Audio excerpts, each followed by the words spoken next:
जब तक मोदी है एससी, एसटी और ओबीसी समुदाय को संविधान से मिले आरक्षण का हक कोई नहीं छीन सकता। 1947 में जब ये देश आजाद हुआ तो बाबा साहब अम्बेडकर और पूरी संविधान सभा को ऐसा लगा कि इस देश में कुछ लोगों के साथ जातिगत शोषण होता है और इसलिए 1947 में जब संविधान सभा इस बात पे विचार कर रही थी कि इस देश में जातिगत शोषण को रोकने के लिए क्या किया जा सकता है, तो आने वाले वक्त में रिजर्वेशन जैसी व्यवस्था का प्रावधान किया गया, राजनीतिक तौर पे भी, शैक्षणिक तौर पे भी और रोजगार के लिए भी।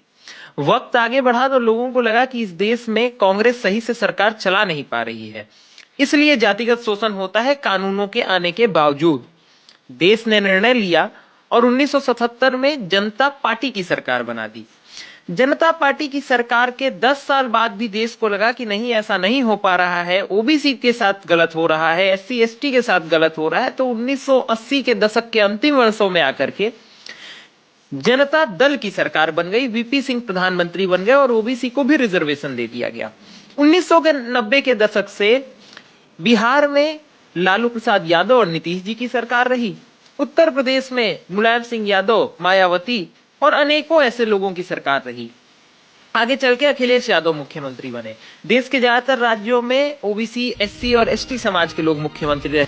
और आज भी यदि प्रधानमंत्री इस देश के 80 साल आजादी के बीत जाने के बाद ये कहते हैं कि हम आरक्षण बढ़ाते चले जाएंगे, तो इससे इस बात को आप साबित करते हैं कि इस देश में 80 सालों से आपने एक नियम बनाया, बावजूद इसके आप एक समस्या का समाधान नहीं करा पाए कि इस देश में जातिगत शोषण होता है।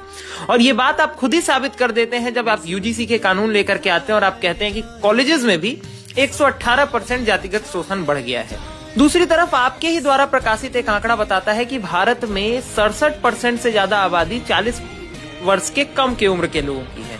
अर्थात आप ये खुद कहना चाहते हैं कि 33% लोगों को अगर इस देश में छोड़ दिया जाए तो वो लोग जो 2/3 जनसंख्या के तौर पे भारत में जीवित हैं, वो पैदा भी नहीं हुए थे 1990 के आसपास, जब से आप लोग सरकार में हैं। तो सवाल यहाँ ये खड़ा होता है कि 1980 के दशक के अंत के वर्षों के बाद पैदा होने वाली पीढ़ी जिसने जातिगत शोषण देखा नहीं, जिसने केवल रिजर्वेशन देखा, और वो सवर्ण जिनके साथ जातिगत शोषण पिछले 40 वर्षों में हो गया, क्या आप ये नहीं सोचते हैं कि क्या इस तरह से देश आगे चल पाएगा?